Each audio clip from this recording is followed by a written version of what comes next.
ProSource Orlando channel. I'm Ryan. And I'm Laura. Today we're going to be talking to you about some of the different styles of interior design. There are many different styles out there that cater to each individual. So you have modern, you have contemporary, you have transitional, traditional, boho, industrial, Rustic, Scandinavian, farmhouse. Yeah. So there's a bunch out there. But one of the more popular questions that I get nowadays is, what is the difference between modern and contemporary? They're both kind of similar in styles, but modern will refer to a certain time period, which is the early to mid 20th century, whereas contemporary is what the style is nowadays. So that one is going to fluctuate.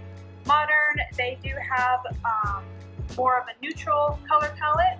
They're going to have clean lines, same as contemporary. Neutral color palette, clean lines, but it more caters to a minimalistic style. So they are today very, very similar in those, but throughout time, contemporary is going to change. So in 100 years, it's going to be different than it is nowadays. But that is actually very completely different than what your house is. Your house is a very boho, chic, eclectic style. Yes, my house is definitely a little bit of a mix of everything.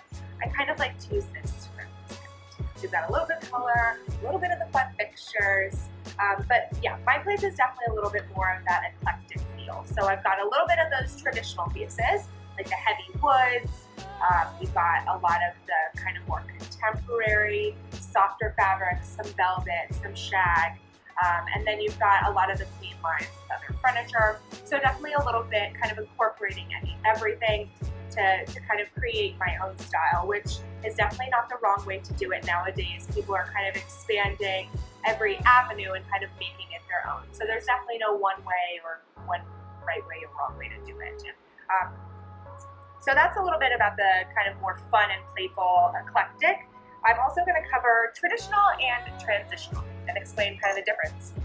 So like I mentioned, traditional, typically you'll see some of the heavier woods, things that are pieces of furniture that really bring presence into the room, a lot heavier, old world type of feel, the beige carpets, the soft fabrics, kind of not to say old world, but a little bit more of that mature look in a way.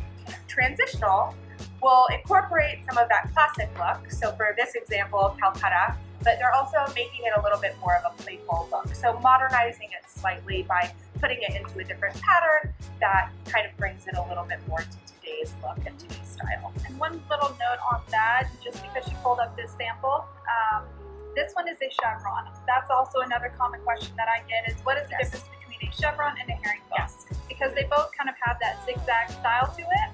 A herringbone will have a straight edge to it, which we have an example here. It would essentially be like taking these rectangle pieces and putting them into that at a 45. So creating that zigzag pattern, but with a more rectangle piece. This here is a chevron. So they actually create the point themselves.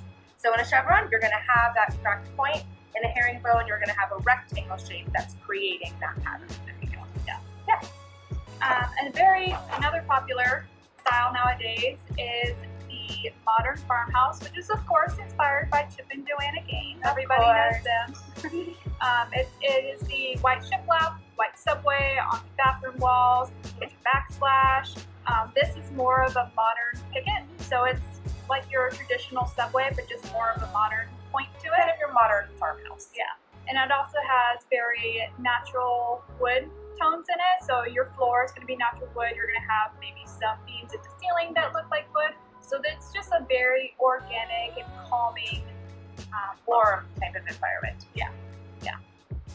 I've noticed that the trend nowadays isn't to necessarily stick to one certain style, but it really is a blend of a bunch of different things. And you shouldn't be afraid to play with it.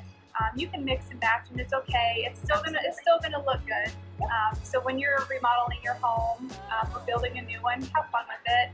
And if you ever need any help, you can always come in, ask your account managers, get our opinion on it, and we're more than happy to help you out with anything. Yes, you're always welcome to see your account manager. They're more than happy to either define your style or kind of figure out if there is a direction there, or of course, go my route and completely make it your own. Thank you, as always, for joining us today. We look forward to seeing you back here so that we can share a little bit more about the different interior design styles styles with you. Don't forget to subscribe to the channel as always, and we look forward to seeing you soon.